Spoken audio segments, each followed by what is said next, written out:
Yeah. Yeah. What am I doing? I'm in Lincoln Heights at a gas station. It's raining. I love the rain. I feel a little shitty, though. God. Yeah, the tummy hurts or something. I don't know what's up with me. I bought a chai latte, and I'm having a sip of it, and it tastes like super metallic. As I take another sip. Oh, yeah, let's get my heavy metals in for the day. Well, if it's giving you a stomachache, Mish, why don't you stop drinking it? I know, but I paid $6 for it, and I just, you know what I mean? Anywho, on the movage, what is going down in the town with all the clowns?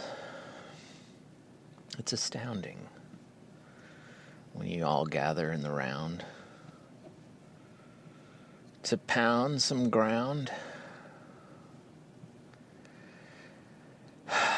But you take off your shoes and on the dirt.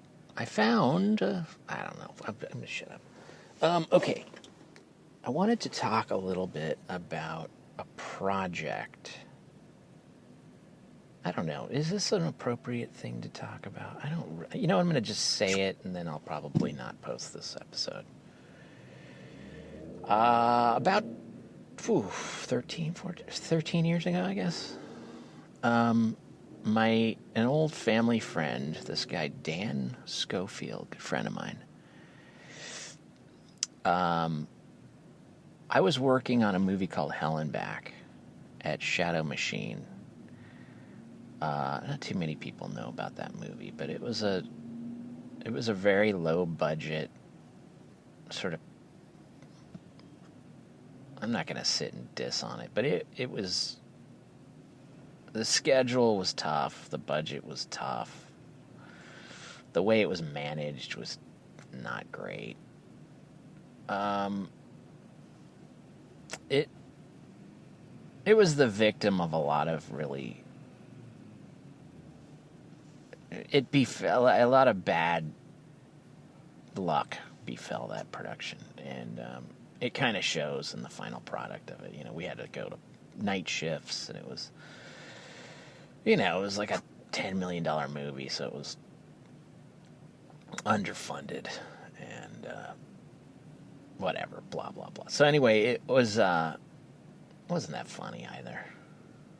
But I was working on that as the animation supervisor, and my buddy Dan Schofield came and crashed on me and Liz's couch in Hollywood. And he interned with us, and he worked, I don't know, a couple days a week, because he wanted to learn more about professional high-grade stop-motion productions, because he was planning to make a stop-motion short. And he had made a kind of a stop-motion short of his own, and was intrigued by it and was interested in sort of taking his ideas farther. But he had his sights set on an author. He wanted to turn one of the short stories by a guy named Cornell Woolrich into a short noir stop motion. And Cornell Woolrich is famous. He's a, Depression era author that wrote these sort of pulp fiction noirs, like 20-page short stories that a lot of them got turned into movies because they're like the perfect length to kind of stretch out into feature-length stuff. And Rear Window being one of the most famous. I'm parked in a weird spot, so I'm going to hightail it here. Disregard all these noises, sorry.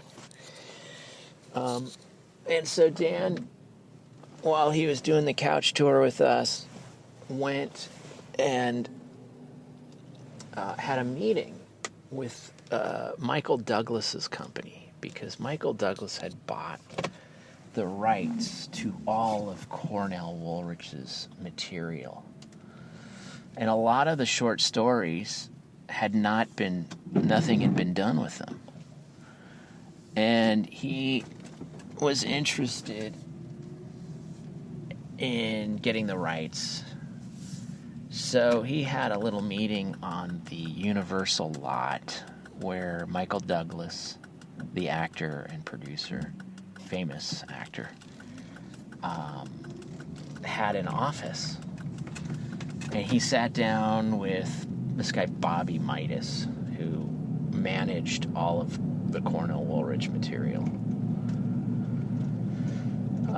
And the guy said, yeah, what do you want to do with it? And Dan said, I'd like to make a stop-motion short. And he goes, yeah, what, do you plan on making money? And and Dan goes, no, I just want to do the festival circuit, you know. And Bobby goes, well, why don't you flesh it out and try to pitch it as a feature? And Dan left that meeting, came home, told me the story, and was kind of, scratching his head about it and thinking, I don't know, it's a crazy, novel idea. And I said, it's not such a bad idea, Dan. And maybe I could sort of be a liaison. And I mean, hell, you could even attach me as a director. Or we could work together on it. And Dan was open to this idea.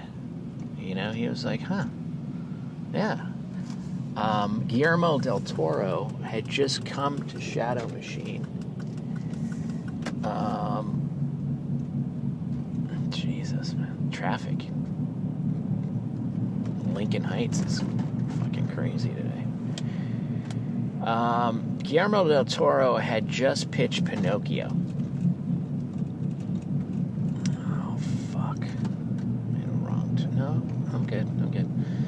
And so it was ripe time to pitch something to Shadow, because Shadow was sort of looking to get into the feature lane. It had been doing television forever with, Robot Chicken and Moral Oral and a couple other TV shows. And they had really good representation. They had the pedigree to sort of like get into the feature lane. And now they had this relationship with Guillermo. And Guillermo's pitch was really cool. The maquettes were sitting in Alex and Corey, the owner of Shadow Machine's office, and I remember going in there and just going, wow, check these babies out. My buddy Huey, I believe, sculpted some of those. He's kind of a artist, production designer down here in LA. A lot of people know Huey. I think Huey sculpted those. I could be wrong. But anyway, well, they were based on like this famous illustrator's designs, whose name is escaping me right now. But anyway, so me and Dan are sitting there, smoking a little weed on my couch, whatever, fucking, scheming and dreaming. Hey, what if we pitched a noir stop motion to Shadow? So we started working on this treatment. Dan went back and had another meeting with Michael Douglas's guys and said, I would like to, and he brought me in. Yeah, he brought me into the meeting, and we were like, yeah, let's do this. Actually, no, I think I went in by myself just to kind of pitch myself. I shared my short film. I told them what I was doing. I told them about Guillermo's movie. I tried to hook them like, hey, this could be a reality. And they said, yeah, why don't you pick a story? And we had our pick of the litter. And there we were with like the whole batch of Cornell Woolrich's short stories that had not been turned into movies, one of which was a 20-pager called Death of Me. And me and Dan and Dan's buddy, Michael, I think his last name is Ercolini. I could be wrong. Shit. I think that is his last name. Fucking Mish. Fucking random podcast bullshit. Anyway, we wrote a treatment together, the three of us. And we wrote it on Google Docs because we were all living in different cities. Michael, I believe, lived... They were living on the East Coast, but I think Michael lived like in Maine or Rhode Island or something. Dan was in New York City, and I was in L.A. And so we would jump on this dock and just attack it. And it was so much fun. We wrote a nice little 10-page treatment. And it was a lot of fun working in a group. I had never written a short story, a document with other people like that. And we worked really well together. You know, Dan's got a great sense of humor. And he's, you know, and Michael really just had a strong sense of logic because, you know, you get into noir writing and the plot twists don't work unless you shore things up, you know. It's all about setting things up and then making good on those setups with fun plot twists. And it had a fun, very traditional noir ending. It was like the main character dies at the end. We added some characters to flush it out and make it feel more like a movie. We added a character named Ethel was his wife, this guy Walter's wife, but then we added Sylvie, which was a femme fatale character. And then we pitched it to Michael Douglas. And he said, yeah, this is great. But you guys aren't writers. So we've got this little cadre of writers we like to work with. Why don't you pick one from one of these writers, and they're going to do a nice finishing pass of this treatment. Make it feel more like a movie. And so we read a bunch of samples, and we picked this writer named Bobby Klein, who wrote the treatment. In the meantime, while he was writing that, I had a sit down with Michael Douglas in he was staying at the Beverly Hills Hotel, famous hotel, which has these little bungalows in the back. He had his own little bungalow. And he was in town. I think his main residence was in New York at this point. I don't really remember. He had just finished Behind the Candelabra, which was a Soderbergh film about, what's his name? Liberace. And so he was kind of having his, third at bat as an actor. And we had a sit down. It was really fun, I was shitting Twinkies, I was really nervous because I grew up with Michael Douglas. And there I was sitting opposite him. He was in his kind of pajamas. He had like these, he looked great. He had kind of these like sweatpants and sort of like this leisure sweater on. And he's a tight, well put together guy.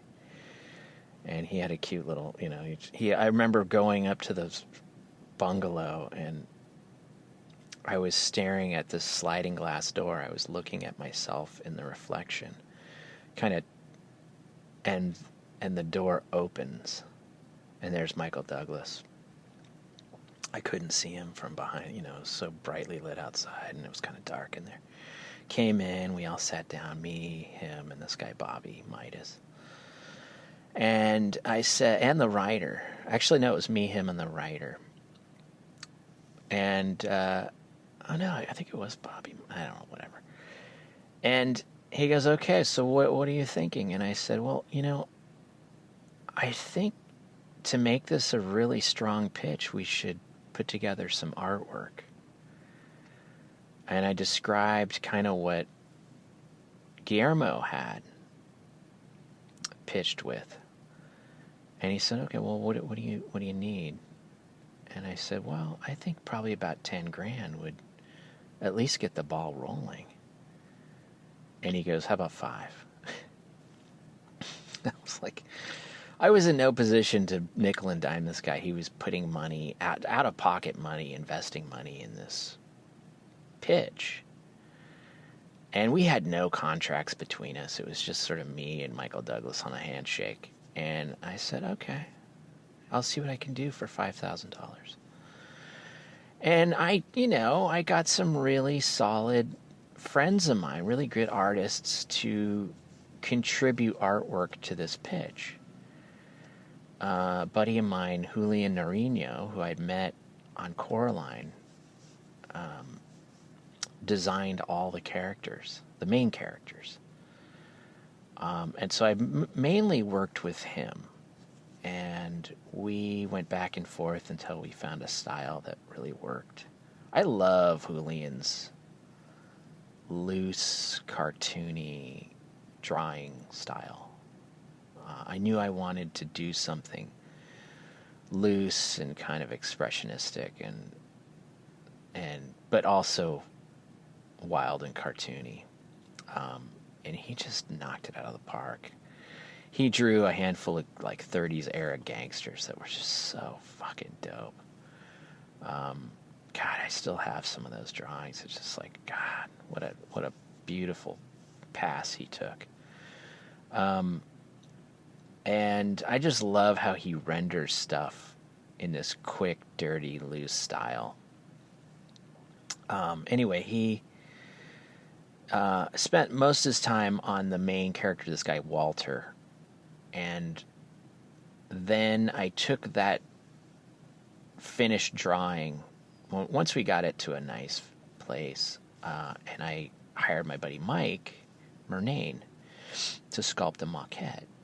And Mike sculpted, and we went back and forth, and we really kind of honed it to look like the drawing, but also to be sculpturally as strong as we could. It's tough to go from a 2D thing to a 3D thing, and Mike's really good at that. He worked on Madagascar, and he's worked on high end movies, doing that kind of beautiful character design sculpt work. He worked on Star Wars, and he created a character from whole cloth. I remember him telling me the story of dude, I designed an alien for one of the prequels. George walked in and just pointed to my drawing and said, let's do him, and didn't want any changes. I was like, fuck, dude, how rare is that? Anyway, so Mike was badass. He made this really dope maquette, and then my beautiful wife Liz painted the maquette. So we had this gorgeous painted maquette for almost no money. I mean, I didn't pay anybody what they were really worth. And then I got a handful of friends to sort of board out sequences in the treatment. Caroline Foley, Ben Birch, Hillary Lyle. Gosh, so long ago. Who else? Anyway, so I put together this booklet. Oh, and then Chris Koval snapped some photos. Hillary Lyle did some really nice concept paintings, sort of lighting studies. She's so gifted, God. And Chris Turnham I don't know if anybody knows Chris Turnham's work, but he did some concept paintings of sort of big story moments in the film, you know, and took a real crack at what the mood and tone and lighting and mystique of this film might look like. And oh my God, his paintings were kind of like the fulcrum on which this thing sort of held there in balance. And then my buddy Kangman Kim, down here in LA, he's a Korean animator and artist, really gifted. God, he's so good. Helped me put together this booklet with like layout and text, and so we had a maquette. We had a couple big posters. Greg Sesma did some turnarounds of some heads. Anyway, there were a bunch of people that contributed.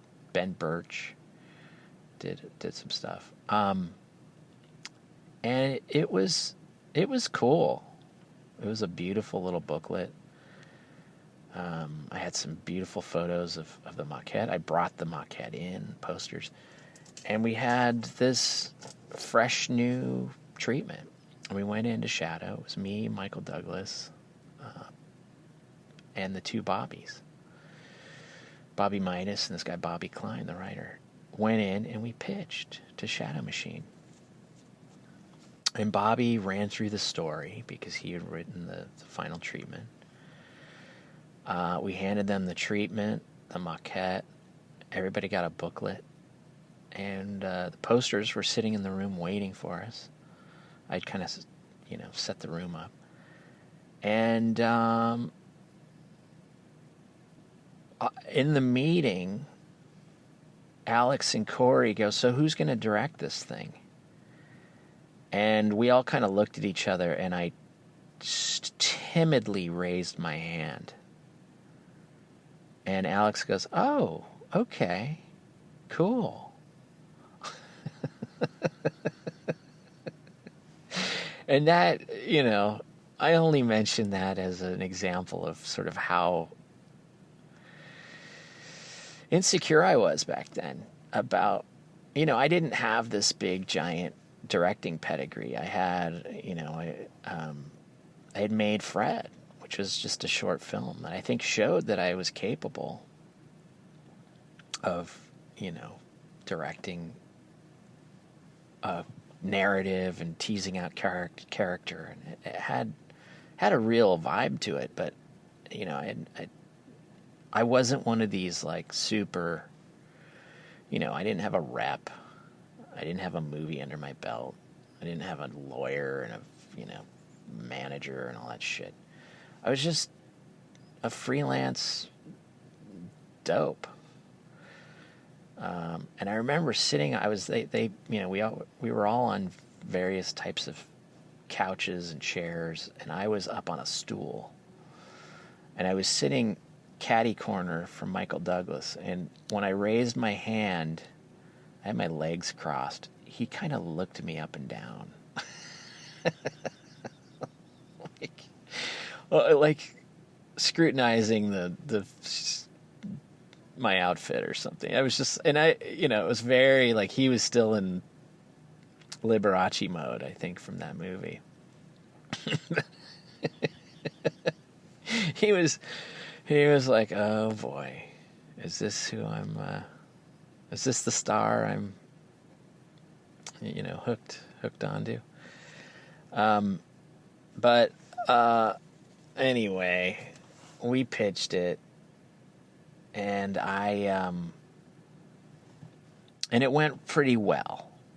We followed it up with some great handshakes, and Alex and Corey said, yeah, our people will get in touch with your people. And this is so encouraging.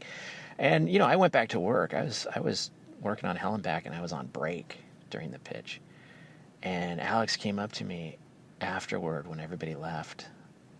We had a little cig together out on the curb, and he said, dude, thank you. Because I brought him a big fucking fish, And he's like, thank you, dude. You brought Michael Douglas into our studio. You brought a serious, hard-hitting noir, which is so up our alley. You know, they were all about adult content, animated content, and it just fit, you know? And it was pro, you know? It was, the designs were gorgeous. The treatment was solid, you know?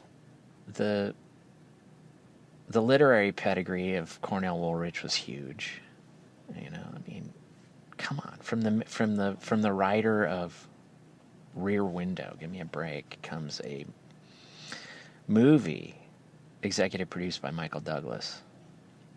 All the arrows were pointing in very positive directions, and so we started to develop this thing as a team. Me and Shadow Machine teamed up, and the very first thing we set out to do was practice pitching the movie in rooms. And the first room we went to was a practice pitch to their agents at CAA, which is Creative Arts Agency. And it was really nerve-wracking, and I was really bad at it at first because my confidence was really in the toilet. And I was distracted, you know. I was like working full-time on this really stressful movie. And so I prepared as best I could. But it was, you take, it's like doing stand-up. You're not going to fucking knock it out of the park your first time out. So I presented with notes in hand my vision of this movie to this executive, high-level executive at CAA. And at the end of it, he said, well, here's my impression. You know, he just crossed his arms, and he just said, what you're giving me is maudlin. I had to look that word up later. I mean, I had a general sense of what he meant. But it was like dour and down and dark and depressing, you know? I mean, which to me is like right on par with a traditional Depression era noir. Give me a break. Bring on the maudlin. God, Lord loves a fucking maudlin man. Lord loves a working man. Don't trust Whitey. Sorry, that's a line from the movie Jerk. Anyway, it's also the name of a really fun funk band where my buddy Chachi played drums.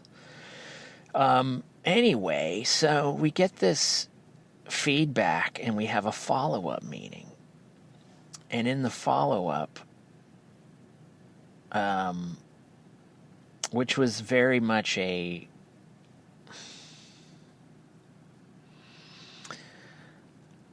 digestion of what this guy had said. He said, this needs to be bright. It needs to have a happy ending. It needs to be colorful. It needs to be like the movie Dick Tracy. I don't know if you've seen Dick Tracy. Old 80s kind of gangster movie, which kind of pokes fun at the gangster genre by turning it on its nose and turning it into a kind of a cheeky comedy. And I did not agree. And so I started voicing my opinion in this meeting, which turned. The dynamic of the meeting turned, and suddenly everybody just started kind of questioning my authority. And somebody said, and it turns out Alex and Corey and Bobby had been, talking on the phone, sort of behind my back, and they brought it up as sensitively as they could, like, hey, we're actually thinking that maybe you don't really quite have the pedigree to direct a movie of this scope. And I said, yeah, no, I appreciate what you're saying.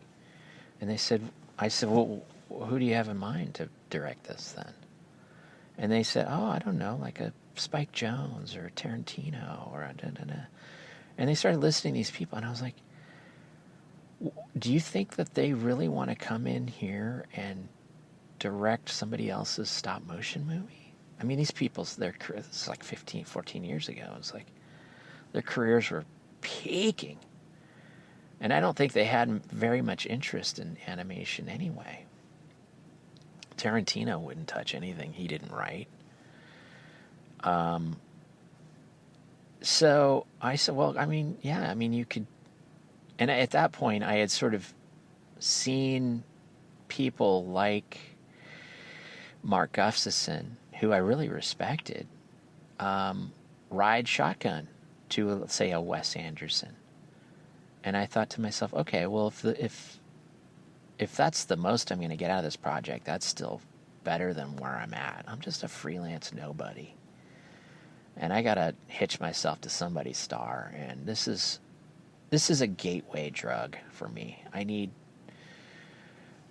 to use Death of Me to bump myself up to a director status. And maybe the thing to do is mentor under a known director. I was like, okay, yeah. I was just a yes man at that point. But at the same time, I had driven the aesthetics of this pitch. Me and Dan and Michael had spun this thing out of nothing. I had a lot invested. And it was then that things started to turn south.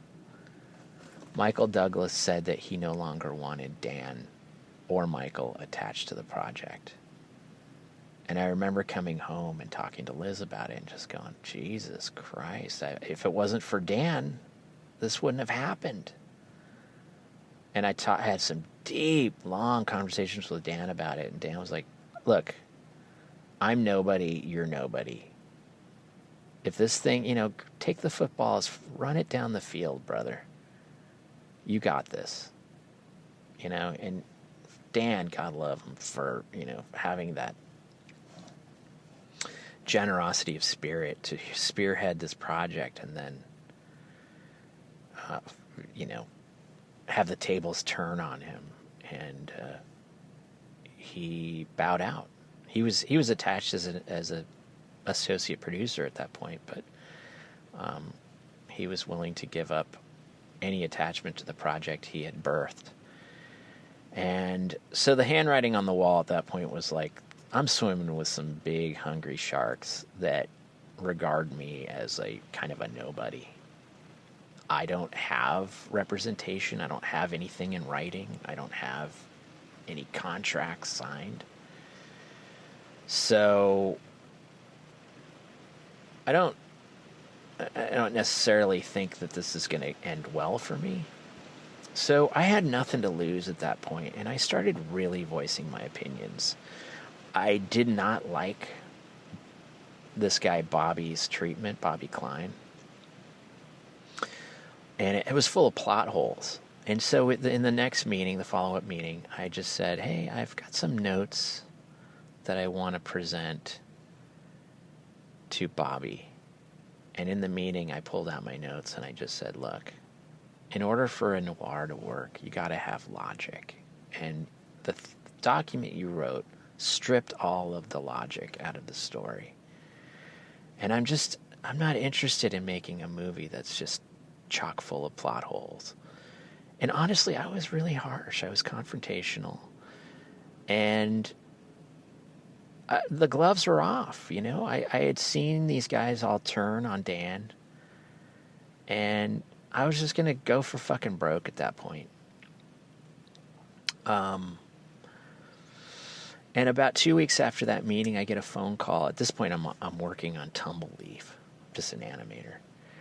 And I take 5, I go outside and have a cig and take the call. And Michael Douglas's secretary, this young, pimply-faced, kind of 20-something-year-old kid, calls me and goes, hi, yeah, Misha, it turns out regarding this Death of Me project, we're going to go in a new direction. And I said, okay, what does that mean? He goes, yeah, we're going to need all the artwork from you because it turns out we're going to actually kind of take this in a different direction. And I was like, oh, so you no longer want to work with me? Yeah. And I was like, I had no leg to stand on. Nobody was in my corner looking out for me. Nobody was defending me. Who cares if I had, spearheaded this thing with Dan and I had essentially been a matchmaker. I took Michael Douglas and I paired Michael Douglas with Alex and Corey over at Shadow Machine. That was all I did. And it was like playing Cupid, here's a fun project you guys can do together. And Tumbleleaf was shooting up in Sun Valley, which is a kind of a raunchy little neighborhood north of Burbank. Kind of middle of nowhere. Kind of it's just like post-industrial slum. Like auto body shops everywhere. And it's just like, it was depressing. Kind of this low rent, depressing, kind of sun-beaten corner of LA. And I go up to this Ralph's parking lot and I meet this receptionist. And it was like a drug deal. I pull into the parking lot and he pulls in next to me. And I open my trunk and he opens his trunk. And I just pull all this gorgeous artwork out and handed it to him. The thing that killed me the most, honestly, was this beautiful little traditional painting that Hillary Lyle had done. It was just this framed little, beautiful little, cute, sweet little number of a painting. A lot of the other stuff was digital art. The maquette, of course, just destroyed me. Handing that to this guy. And it was all boxed up nice with foam around it. And it really was like a kick to the nuts. And it really broke my spirit. I walked away from that thinking, this town, to make a movie in this town, you're going to go through so many committees, because to make a movie, you need investors. You need financial backing. And each one of those people that are investing in your vision want a return on their investment. So if you don't have this giant pedigree, if you're not a known asset, if you're not somebody who has a handful of films under their belt, it's really hard to negotiate when you don't have anybody behind you. And I'm not saying this to dissuade anyone from trying to pitch projects. The thing I learned from it was just pitch your own stuff. If you're going to pitch, develop your own material. Keep it on your terms. Maybe start small. I see Rachel Larson with her Tiny Chef show. That was something she made on Instagram that got a giant following because it was really cute. And then people said, okay, well, now the network wants a piece of what you did. So, you as the creator have a ton more leverage.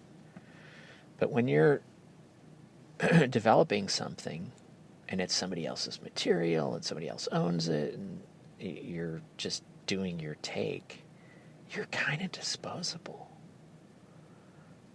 And it was a rough lesson. It was really heartbreaking. And honestly, I haven't had the confidence to pitch anything since. I've written a bunch of things. I've developed my own projects, but I just, like, the whole scene is like kryptonite to me.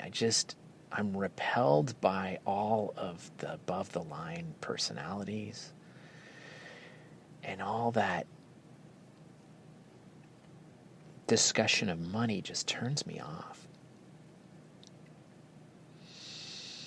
You know, filmmaking in its pure form to me is art. It's expression. But that's not how this is a business. This is a business we live in. And maybe filmmaking for me needs to just remain a hobby. Because that's my pleasure zone, you know? Doing your own thing on your own terms, on your own dime, feels hard as hell, but at the same time, there's something so pure about it. And I hear stories constantly from people that are developing projects, and once it goes into that corporate mill, it just gets taken from you. And it's a lot of the decision making is by committee. You know, these are the changes we want. These are the tweaks we need. And so you're just, sculpting by proxy. You're just, plug whatever analogy in you want. It's like you're the AI and somebody's just going, more color. Let's change the dress to polka dots. I wish it was that trivial, but it's like, they want a happy ending on your maudlin noir pitch. And it's no longer your movie. This isn't the 1970s where directors have, final cut. You're not Stanley Kubrick with your ironclad contract, being sort of indulged to make the best movie on planet Earth. You're a nobody in a giant ocean of huge, huge sharks. And you're a guppy. You're a snack. You're a less than a bite. You're like, some little brill shrimp that fell into the baleen of a giant whale. Doesn't even notice that you're a protein snack, doesn't even notice that you nurtured, developed, and, brought the meal to the fucking giant fish. Because they don't fucking care. They don't care. And that's what I discovered. They just don't fucking care. They make pretend that there's all this loyalty. It's this beautiful two-way street, but in the end of the day, unless you've got the juice, the high-power lawyer behind you, fabricating all your juicy contracts, you're expendable. And so, on that note, because I've already been talking for 44 fucking minutes, I bid you adieu. This is the most fucking depressing podcast ever. Oh my God. I completely forgot to mention one of the most important components to this pitch was the music. Yes, on top of all the original artwork, visual artwork, Ryan Franks and Scott Nicoli of Pendulum Music composed, performed, recorded, edited, original music for my pitch. I met them through Ross Schumann. They were They contributed music to the movie Hell and Back, and I've included their original music on the head and tail of this podcast. I hope you enjoy it.